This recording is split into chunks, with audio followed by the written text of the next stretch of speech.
When I started looking for topics for this video, I wasn't sure what I'd do exactly. I started sifting through research and YouTube, looking at what people were talking about, trying to see what could be interesting to do a video on. Lo and behold, I stumbled upon a phrase I hadn't seen before: corporate gamification. My first thought was, oh, are they just talking about using points and leaderboards? I've heard that used in some competitive fields before, like sales, but no. All it took was a little bit of searching through Google to show me exactly what I was looking at. You know that feeling when you've learned something or seen something you were never really supposed to? You have a very small moment of realization and shock as you try to understand what's been shown to you. What do you do with this information? Well, for me, I made a shitty YouTube video. So what is corporate gamification? Well, gamification as a concept has been around for quite a while. It's been used in apps like Duolingo, for example, to make learning more enjoyable. The streaks, the points, the leaderboards, all of that just to gamify the learning process. But corporate gamification is a whole different ballgame. It was started by a man named Yu Kai Chao, who imagines a world where, quote-unquote, no one has to work, and his method of creating that is by making the work, quote-unquote, fun. So, he created the Octalysis group, and soon after, many different services began popping up, trying to sell businesses on how to turn their employees' labor into video games. And to his credit, when this is implemented correctly, it's extremely effective. For example, the Octalysis group did some work with a Procter & Gamble distributor. They went as far as creating a system with a fucking 18th century trading city theme. And as you can see on your screen right now, if I'm doing my job right, there is a 28% increase in sales, and a whole lot of other stuff for employees' engagement. You see that part where it talks about quote-unquote augmented reality integration with Google Maps? We're going to talk about that a little bit more later. This whole corporate gamification thing is starting to get pretty big. If you just Google the phrase corporate gamification, you'll see at least 4 sponsored results at the top of the page and several more at the bottom. Several of these sites offer services to custom tailor a quote-unquote game for your business. So what's so wrong with this? I mean, it benefits the companies and the employees have fun. What exactly could make this so problematic?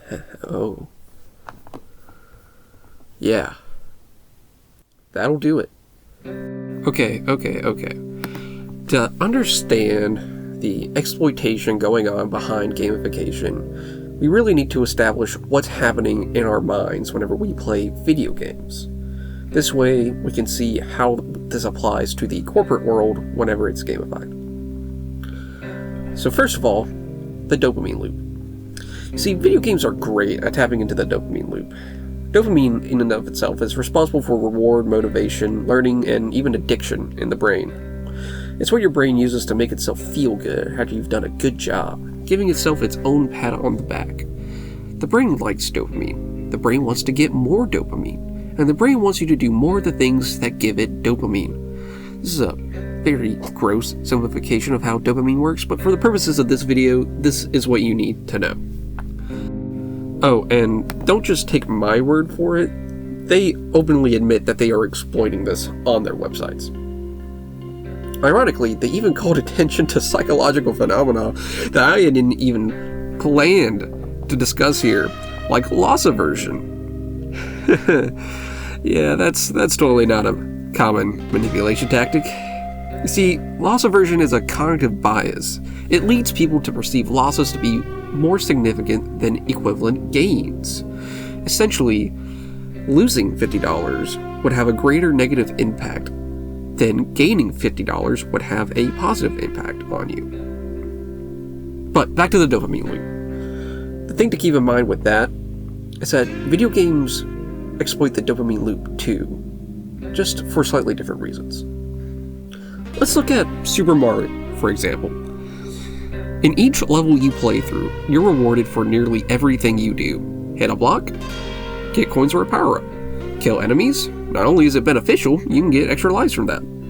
Each level breadcrumbs little hits of dopamine all the way until the end goal. Mario Wonder takes us a step further by having the Wonder Seeds to collect and Wonder Flowers in each level, which completely change what you're doing, from it becoming a musical to transforming Mario into something else entirely. Then, once you reach the end, you unlock more levels, or in Wonder, you can go to the shop and get badges, which change what you can get in each level. Everything this game puts in front of you is designed to trigger that dopamine loop so that you enjoy playing the game and therefore continue to play it. And this is very obviously effective for video games. We pay money in order to do this. That is how effective it is. That is to say, video games aren't inherently manipulative or exploitative because of that. Sure, video games can take advantage of this and lead you to spending more money on them on microtransactions, but this is just what makes games fun a lot of the times. Those little hits of dopamine as you play. If games didn't have any of that, well, it wouldn't be near as enjoyable. But as we'll see later, corporate gamification actually does take advantage of this, to no one's benefit but the corporations. Okay, now let's look at a couple of other ways that video games are so effective at grabbing hold of us. One of them is operant conditioning. You've probably heard of operant conditioning at some point in your life. It's a very common psychological buzzword that likes to get thrown around. So I'll just start this off with an example. For video games, this would be like a repeat login bonus. These bonuses make use of a conditioning of a given behavior, which is increasing your logins, by associating them with a reward, for example, a free gift of in-game goods. While claiming the reward, we associate the positive feedback with the login behavior, and associate this positive feeling with the game. There are studies that show that, as a result, users log into the game more frequently and play more often. Some games go further than a daily reward, like offering a tiered reward for cumulative and consecutive logins. The idea behind these progression mechanics is simple. The more engaged users are in the game, the greater they will be rewarded. Loss aversion also plays a small role here too. Games that make use of leaderboards and competitive ranking and things like that can use loss aversion to keep you playing, make sure that you maintain your rank or your status. For our third way that video games affect the brain, we have the concept of self-determination theory, which is, to put it simply, self-determination theory focuses on our motivation, and it suggests that we have at least 3 basic factors that are at the core of this motivation. These factors are autonomy, competence, and relatedness. And most video games are able to hit all 3 of these at once. First, the core of video games is autonomy. Even in a linear game, you still have autonomy during the gameplay, and a lack of autonomy in any game is going to make it feel like a bad game. Because at that point, you're basically just watching a complicated movie. Like a visual novel, for example. If you're just reading dialogue and not making any meaningful choices, you're not really even playing a game at that point.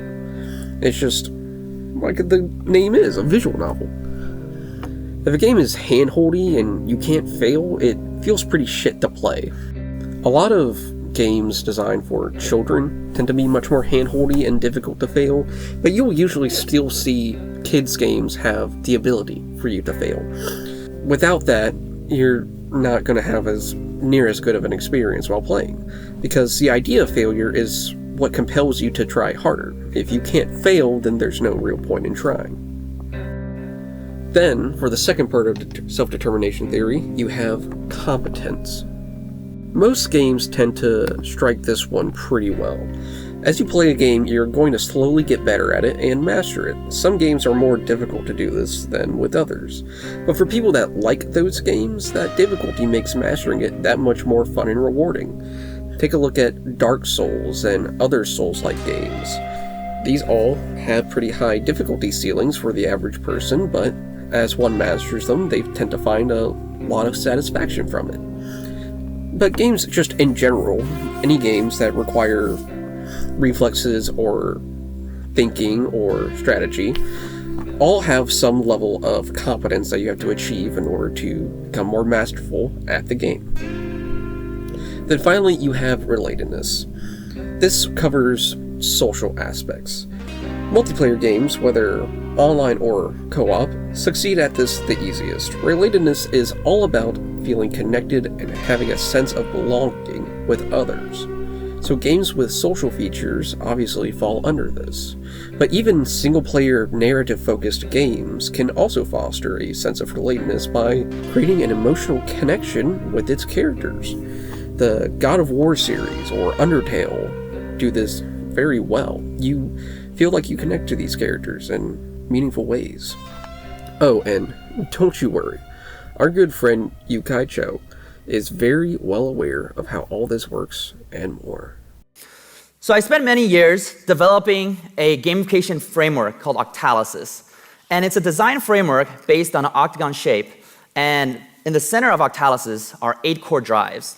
And I believe these are 8 core drives that motivate us to do everything that we do in games, out of games. You see, he created a framework that targets all of the things that can possibly motivate someone to play games, both good and bad. And I don't have near enough time in this video to break down all 8 aspects of this octagon, but if you want to read it, please pause the video right now because it is kinda fucked up.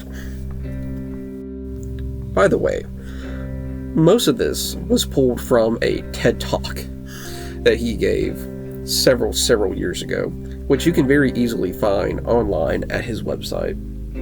So if you want to see just how concerning this is, you should go take a watch of that. Okay, enough of the sciencey part of this. What does this all mean whenever it's applied to the corporate world? Well, you get a system that tricks employees into working harder, longer, and more competitively, without actually increasing their pay or benefits. This is a psychological sleight of hand, a way to dress up exploitation with just enough bells and whistles to make it look appealing. This illusion of progress means that the real winners sit comfortably in corporate boardrooms, watching productivity numbers soar without having to pay a dime more. Well, that's not exactly true. You see, there's several businesses that go into implementing gamification into corporate. You've seen several of their websites already by this point. So, clearly, people are willing to spend money on having this implemented in order for their employees to be quote-unquote more motivated, but they won't do this, they won't spend money to give better pay or benefits. Okay, let's look at an example here. Let's say you work in retail, like you're a cashier at TJ Maxx. Your pay is determined by the number of hours you work. You're being paid a wage. It's not determined by the number of people you check out. Typically, there's no reward for checking out the most people throughout the day, so you don't have any real motivation for going as fast as you can. If anything, you might feel a little incentivized to go slower, since it's less work, as you should. Because if you're a cashier, chances are you're part-time, have pretty shit pay, and no benefits. So why should you work your ass off for them? But then, someone higher up on the corporate ladder gets the idea to implement some gamification. Now there's a whole system in place, a virtual world that is influenced by your work. There's a little tavern that you and your coworkers interact with. You improve it using points. You get these points from working harder and faster. There are levels and achievements now. It's now a lot easier to compare you to your coworkers just based on your points. And your coworkers can see it too. You have leaderboards now. Even if the whole dopamine loop and operant conditioning combination doesn't pull you in, it probably will for someone, and there's going to be some amount of peer pressure from those around you when that's the case. In the tavern example, you might be accused of not putting in enough effort. If you have points and leaderboards, then that's going to breed competition among you and your fellow coworkers. That's not great. And do you know what you get out of this? Quote unquote, points that can be spent on company swag. That's the best case scenario. Not more money, not more benefits, not even a real break from the exhausting monotony of retail work. Instead of real money, or better working conditions, or benefits, or anything like that, they'll give you a virtual trophy and expect you to be excited about it. Leaderboards will create a false sense of achievement by tapping into our competitive sides. You'll see your coworker just above you, and suddenly, it doesn't matter that you're both making the same hourly wage. You feel an urge to climb higher. It's just artificially created competition designed to exploit you. This entire system isolates workers. Instead of building solidarity with each other, you start seeing them as rivals. The person who used to be your go-to for complaining about your shift is now your biggest obstacle to getting that sweet, sweet motherfucking Starbucks gift card that requires an ungodly amount of points. Even when gamification encourages actual cooperation, it still encourages unpaid labor. If pushing yourself to scan just a few more items pushes you up the leaderboard or a level or gives you more points, the system has successfully manipulated you into working more for less. This is classic behaviorism. The same kind used in casino slot machines or, as we just talked about, video games. Workers will get small, unpredictable rewards, keeping them engaged in a never-ending cycle of trying to win this game.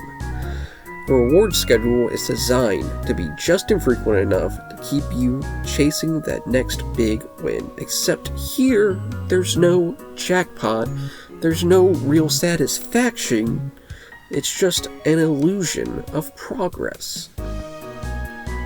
And these aren't just low-wage retail jobs being gamified. We have white-collar workforces that are getting sucked into this dystopian nightmare.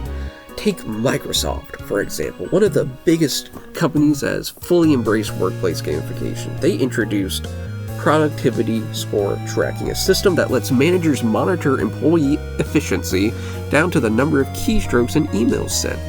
It's not just, are you getting your work done, but are you hitting the arbitrary engagement metrics we decided are important?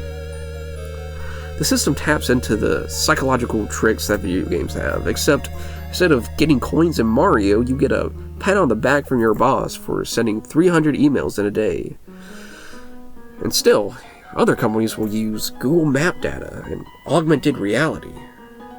Turning profits into a game? Yeah, that's not creepy at all, right? I don't think the tech companies are the only people doing this. You have Honda, Cisco, and Orkin all using it too. Auto manufacturers, logistic companies, even pest control services. No one is safe from the influence of gamification. If there's a way to make workers put in more effort without additional pay, you can bet your money some executive has proposed slapping a leaderboard on it. But you might be asking, if employees are having fun, is it really exploitative? And you know what? The answer to that is yes, of course it's fucking exploitative. Corporate gamification doesn't just add a layer of fun to work, which, I mean, it's what it's designed to do. It does add some odd amount of fun. It just also fundamentally alters the contract between employer and employee. It shifts focus away from fair compensation and working conditions, replacing them with artificial rewards that keep workers engaged without offering tangible benefits. This creates a system where employees feel like they're progressing, even when their actual conditions remain the same, or perhaps even get worse. Just because someone is entertained doesn't mean that they aren't being exploited. Casinos make gambling fun, but that doesn't mean they're not draining people's bank accounts. Video games are fun, but if one started demanding that you play 12-hour shifts to get basic necessities, that'd be a dystopia. And that's exactly what's happening in these workplaces. Gamification makes the grind feel enjoyable, but at the end of the day, it's still a grind, and one that benefits your company far more than it would benefit you. Workers don't need engagement tricks. They need fair wages, reasonable hours, and real benefits. But instead of addressing those needs, corporations have found a way to make people want to overwork themselves. That's the real game here. See how much labor they can extract from you while making you think it's for your own good. Let's dive a little bit deeper into how this manipulation works. Let's break it down into 3 major dangers. That kind of rhymed. Let's talk about workplace surveillance for a second here. One of the most insidious, Jesus Christ, fuck. One of the most insidious aspects of workplace gamification is how it normalizes constant surveillance. Many gamified productivity systems are discussed as fun tools, but in reality they act as data collection mechanisms. Every action an employee takes, how fast they type, how many calls they answer, how long they take between tasks, is logged, analyzed, and often used against them. For example, Amazon warehouses use gamified tracking systems where workers earn points for moving packages quickly. At first glance, this seems like a motivational tool, but in reality it serves as an excuse for ruthless performance monitoring. Employees who fail to maintain a high enough score face warnings, lower rankings, and in some cases, termination. The game isn't about engagement, it's about efficiency at the cost of the worker's well-being. Similarly, many call centers implement leaderboards that track how many customers an agent handles per hour. These systems encourage employees to rush through calls, not to provide better service, but to keep their stats high and avoid falling into the quote-unquote low performance zone. The pressure to play the game well replaces actual job satisfaction, making workers feel like they're constantly being watched and judged. The worst part, though, is that this surveillance isn't always explicit. Many companies don't tell workers the full extent of what's being tracked. They'll disguise it as data-driven improvement or engagement analytics, but make no mistake, these numbers are used to push workers harder, not to help them. And do you remember, towards the beginning of this video, when we discussed very briefly the fact that some gamification services will make use of Google Maps and augmented reality technology? Do you really want your workplace to have access to where you are going, to your location data? Some jobs this makes sense for, like delivery drivers, but why else would you want that? That seems very, very concerning to me. Okay, so the next major danger: encouraging unpaid overtime. Gamification subtly encourages employees to work longer hours without extra pay. Unlike traditional job structures where a shift has a clear end, a gamified system creates psychological aspects that make it difficult to stop. One of the most common tactics is the one more task effect. Just like video games, this entices players to complete one more quest or one more level. Gamified workplaces push employees to work just a little bit longer. If a worker is close to hitting a leaderboard milestone or completing a goal, they'll feel pressured to stay late or work overtime even if there's no real direct reward for doing so. Tech companies, especially, are notorious for using this trick. Google, for example, has implemented gamified productivity tools that track how much code engineers write, how many pull requests they submit, and how quickly they resolve issues. While this data isn't officially tied to compensation, employees report feeling obligated to keep up with their peers to maintain a competitive edge. This results in longer work hours, increased burnout, and a culture where overwork is expected. Retail and service industries also abuse this mechanic. Many restaurants use gamified systems that track upselling performance, ranking employees based on how many high-value menu items they convince customers to buy. If a server is just shy of reaching a top performer badge for the day, they may feel compelled to take on extra shifts or stay past their scheduled time. Again, without additional compensation. By framing work as this personal challenge, companies will trick their employees into volunteering their own time and energy. This is, in my opinion, probably one of the most dangerous aspects of the gamification. because this creates a form of self-imposed exploitation. Employees are convinced to push themselves harder, believing they're winning, when in reality, they're just being manipulated into working more for free. Well, you still get paid for overtime and whatnot, but again, the issue here stems from the fact that if you're working overtime, you're going to be running yourself ragged. We need breaks, we need time off, we need to sleep and eat, and we need time to be able to just enjoy ourselves with recreational activities. Unfortunately, it seems like businesses don't agree with that. Now, finally, we have suppressing employee solidarity. Gamification doesn't just make individual employees more exploitable, it actively undermines any amount of worker solidarity.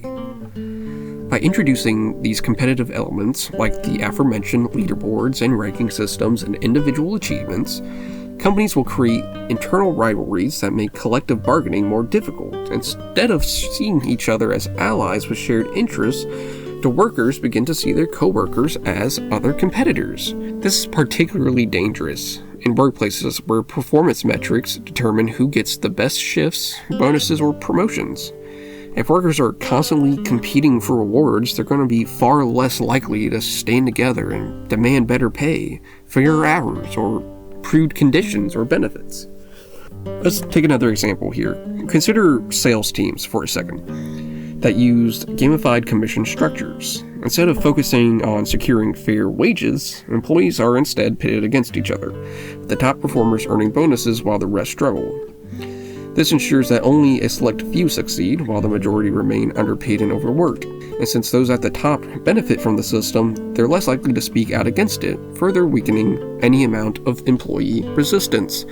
This has been an issue in the sales field for a long time, but gamification will take this to the next level and will make it worse for even those that are not in the sales field. Additionally, gamification can hide systemic problems by making them seem like personal failures. If an employee isn't performing well in a gamified system, they're often led to believe that they just need to try harder or do more or spend more time on it, rather than recognizing that the system itself is broken and rigged against them. This discourages workers from questioning unfair policies and makes it harder to push for meaningful change. Okay, so how exactly are we supposed to push back against this type of exploitation?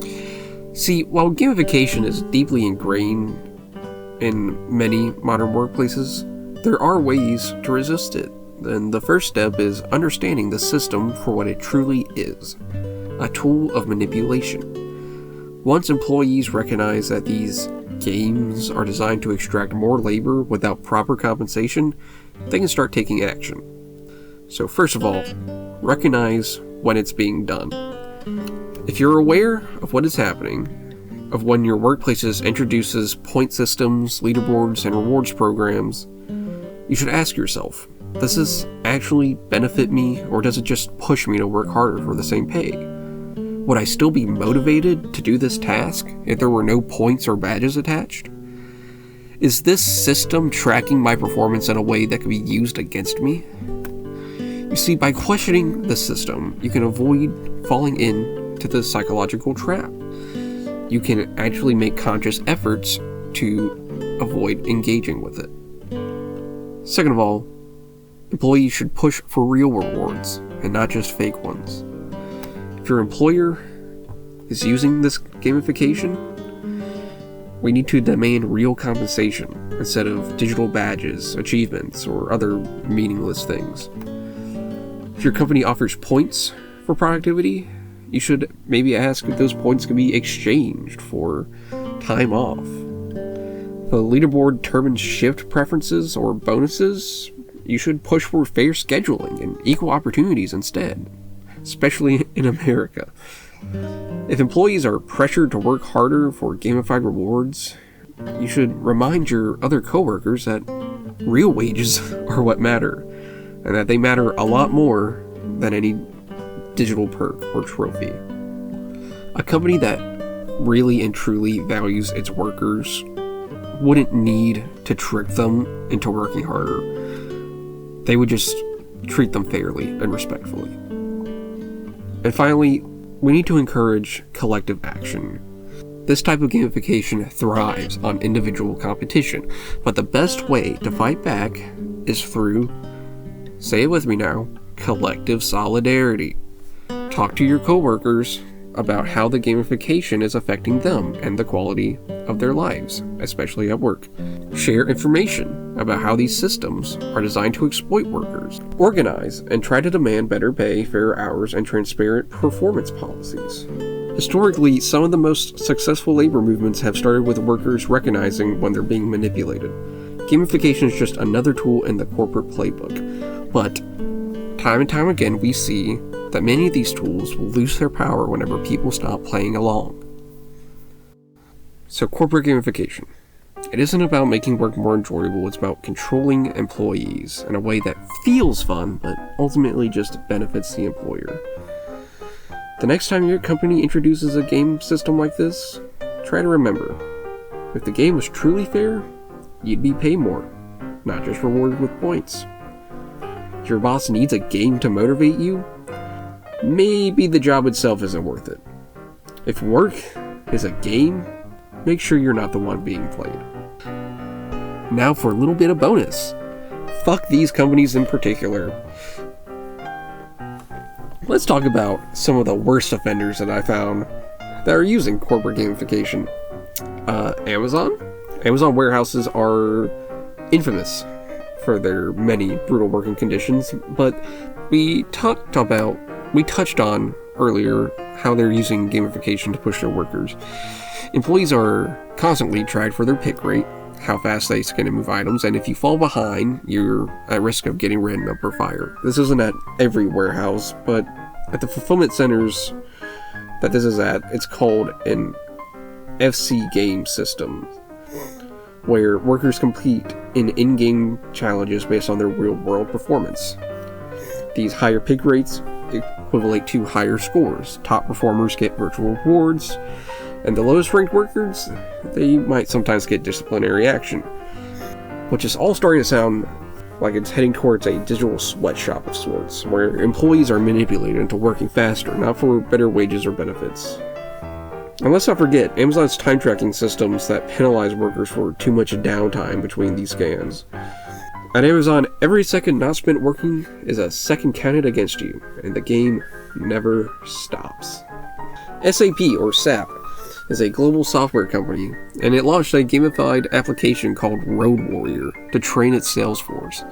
The app presented sales scenarios as game levels, with points awarded for completing tasks and leaderboards displaying top performers. This approach did make training more interactive, but it also pressured employees to engage with the app outside of work hours to maintain their rankings. That's yikes.